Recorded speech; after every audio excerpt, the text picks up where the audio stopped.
ಬರ್ತೀನಿ ನೋಡ್ರಿ ಲೇಟಾಗಿ ಅಂತ ಅಂದಿನ.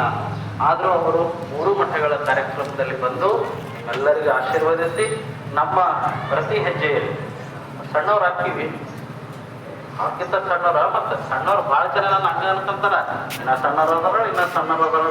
ಕೂದಲನ ಓದಿರೋದು ಇನ್ನ 7 ಸಣ್ಣವ್ರಿ, ಅರ್ಧ ಆಯುಷ್ ಮುಗಿದಂತಂದು ಈಗ.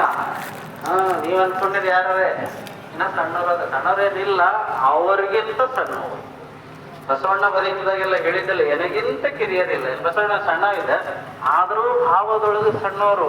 85 ವರ್ಷ ಆದ್ರೂ 100 ವರ್ಷ ಆದ್ರೂ ನಾವು ಭಾವದೊಳಗೆ ಗುರುವಿಗೆ ಬಹಳ ಸಣ್ಣವರು ಅಂತ ಬದುಕೋ ಹೊರತು ಗುರುವಿಗಿಂತ ಯಾರೂ ದೊಡ್ಡವರಲ್ಲ. ಭಾಳ ಜನ ಅಂತಾರೆ, ಏನ್ರಿ ಗುರುಗಳ ಭೇದ ಪಾಠ ಆರಾಮದಂದ್ರಿ ಮಗ ಇರಲ್ಲ. ಏನ್ ತಪ್ಪದ? ಮಾಡಿದ ಪುಣ್ಯ ಇರ್ತದ, ಉಳಿದಿರ್ತಾನ. ಈಗೇನು ಪಾಪದ ಕೆಲಸ ಅದಲ್ಲ, ಅದು ಹಿಂದೆ ಇರುತ್ತೆ, ಅದು ಹಿಂದಿರುತ್ತದೆ. ನಾವು ನೋಡೋಣ, ನೀವು ನೋಡೋಣ. ಅದು ಉಣ್ಣ ಕಾಲ ಬರ್ತದೆ. ಈಗ ಉಳ್ಗಿದ ತುಪ್ಪ ಅದು ಉಳ್ತಿರ್ತಾನ, ಅದು ಉಳ್ಗಿದ ತುಪ್ಪ ಖಾಲಿ ಆಗಬೇಕಲ್ಲ ಒಂದ್ ದಿವಸ. ಮುಂದೆ ಮಣ್ಣು ತಿನ್ನೋ ಕೆಲಸ ಮಾಡಿರ್ತಾರೆ ಅಂದ್ರೆ ಮಣ್ಣು ತಿನ್ನಲೇಬೇಕಾಗ್ತದೆ. ಹಂಗಾಗಿ ಗುರುವಿನ ಗುಲಾಮನಾಗುವ ತನಕ ದೊರೆಯದಣ್ಣ ಮುಕುತಿ. ನೀವು ಯಾರು ಹಾಕಿರಲ್ಲಕ್ಕ ನಿಮ್ಗ ಗುರು ಬೇಕೇ ಆಗ್ತದೆ. ಆ ಬೆಳಕಿನೊಳಗಡೆ ನಿಮ್ಮ ಬದುಕು ಬಂಗಾರ ಆಗಲಿ ಅನ್ನೋ ಮಾತನ್ನ ವೇದಿಕೆ ಮುಖಾಂತರ ಹಾರೈಸಿ 5 ದಿವಸಗಳ ಕಾಲ ನಾವು ಮಾತನಾಡಿದ್ದೀವಿ. ಈಗ ಅಲ್ಲೊಂದು ಮುಖ ಕಾಣಕತ್ತಾರ ನಮ್ಮ ಸ್ಟೂಡೆಂಟ್ಸ್. 5 ದಿವಸ ಏನು ಕಂಟಿನ್ಯೂ ಕ್ಲಾಸಿಗೆ ಬಂದಿರೋದ, ಅವ್ರಿಗೆ ಅಲ್ಲೊಬ್ಬರಲ್ಲೇ ಬರೋದ, ಓದೋರೆಲ್ಲ ಮತ್ತು ಬರೀತಾರೆ.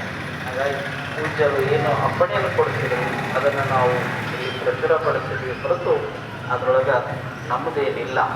ನಾನು ಮತ್ತೆ ಹೇಳಿನಲ್ಲ, ಸ್ವಾನುಭಾವದ ನೆಲೆಯ ನಾನೇನು ಬರಲೇನು ಶ್ರೀ ಗುರುರಾಯ, ನೀ ಎನ್ನೊಳಕೊಂಬು ಏನ ನುಡಿಸುವೆಯೋ ಒಡನೆ ನುಡಿಯುವು ಶ್ರೀ ಗುರುವೇ ಕೃಪೆಯಾಗುವ. ಹಾಗೆ ಪೂಜ್ಯರ ಅಂತಃಕರಣದ ಆಶೀರ್ವಾದದ ಬಲದಿಂದ ನನಗೆ ಬಂದಿರೋ 4 ಮಾತುಗಳನ್ನು ಮೈಕಿನ ಮುಖಾಂತರ ನಿಮ್ಮ ಕಿವಿಗಳಿಂದ ಮನಸ್ಸಿಗೆ ಮುಟ್ಟಿಸುವ ಕೆಲಸವನ್ನಷ್ಟೇ ನಾನು ಮಾಡಿದ್ದೇನೆ ಅನ್ನೋ ಮಾತನ್ನು ಹೇಳಿ, ಮತ್ತೊಮ್ಮೆ ನಮ್ಮ ಆಳಂದ ಮಟ್ಟದ ಎಲ್ಲ ಯುವ ಮಿತ್ರರು ಭಾಳಷ್ಟು ಜನ ದುಡಿತಿದ್ದೀರಿ. ಇನ್ನು ಇವತ್ತೊಂದು ದಿವಸ ದುಡಿಬೇಕಾಗ್ತದೆ. ಭಾಳ ಜನ ದಿನ ಹಾಕ್ತಿದ್ರಿ ಅಂತಾರೆ. ನಿದ್ದೆ ಹಾಕ್ತಿದ್ರೆ ಜಾತ್ರೆ ಅಂತಾವೆಲ್ಲ. ಒಂದು ದಿವಸ ಶಿವರಾತ್ರಿ ಆದ್ರೆ, ಶಿವರಾತ್ರಿ ಜಾತ್ರೆ ಇರೋ ಎಲ್ಲರೂ ನಮ್ಮ ಕಡೆನಂತ ಶಿವರಾತ್ರಿಗೆ ಅರ್ಧದಲ್ಲಿ ಇರ್ತಾರೆ.